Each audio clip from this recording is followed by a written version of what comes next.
సినీ నటి జత్వానీ కేసులో కీలక పరిణామం చోటు చేసుకుంది. హైకోర్టు ఐపీఎస్ అధికారులుగా దాంతోపాటు ఈ కేసులో నిందితుడిగా ఉన్న విశాల్ గున్ని దాంతోపాటు కాంటి రాణాకు ముందస్తు బెయిల్ మంజూరు చేస్తూ కొద్దిసేపటి క్రితం ఆదేశాలు జారీ చేసింది. ప్రధానంగా చూసినట్టయితే గత ప్రభుత్వ హయాంలోని ఐపీఎస్ అధికారులుగా ఉన్న విశాల్ గున్నితో పాటు మరోపక్క ఈ కేసులోని కాంతి రాణా తాత దాంతోపాటు మరో ఇద్దరు పోలీస్ అధికారులు దాంతోపాటు అప్పుడు ఇంటెలిజెన్స్ అధికారిగా ఉన్న పిఎస్ఆర్ ఆంజనేయులు వీళ్ళపై కూడా తీవ్రస్థాయిలో ఆరోపణలు చేశారు. వైసీపీ సంబంధించిన నేత విద్యాసాగర్ ఎవరైతే ఉన్నారో విద్యాసాగర్ ఆధారంగా ఈమెపై పూర్తి స్థాయిలోని వేధింపులు చేశారు అనేది మాత్రం ప్రధానంగా ఆరోపణలు వచ్చాయి. ప్రస్తుతం తెలుగుదేశం పార్టీ అధికారంలో వచ్చిన తర్వాత కూటమి ప్రభుత్వం అధికారంలో వచ్చిందా గత ప్రభుత్వంలో జరిగిన అరాచకాలపై ఫోకస్ పెట్టింది. ఈ నేపథ్యంలోనే నటి జత్వానీకి సంబంధించిన కేసు కూడా బయటకు వచ్చింది.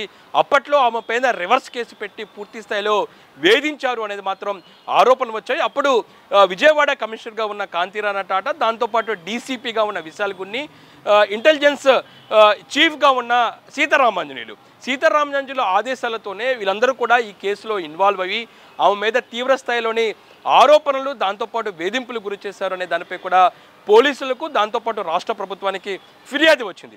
ఆ తర్వాత వెనువెంటనే ఏపీలోని కూటమి ప్రభుత్వం దూకుడు పెంచింది.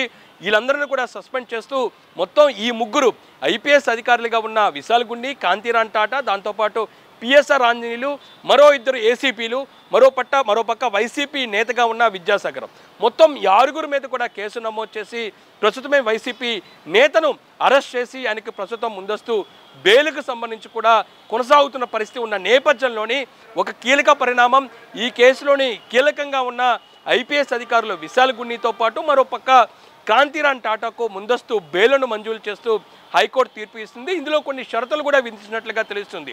ఈ నేపథ్యంలోనే ఇటు రాష్ట్ర ప్రభుత్వం సంబంధించిన న్యాయవాది దాంతోపాటు ఇటు జత్వానీకి సంబంధించిన న్యాయవాది దీన్ని పూర్తిగా తప్పుపడుతూ ఉన్నారు.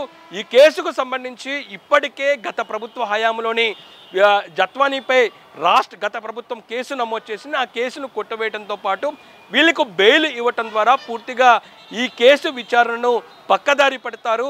దాంతోపాటు ఈ కేసును పూర్తిగా ప్రభావం చేసే అవకాశం ఉంది అనే దానిపై కూడా ఆయన కొన్ని వాదనలను హైకోర్టు ముందు ఉంచారు.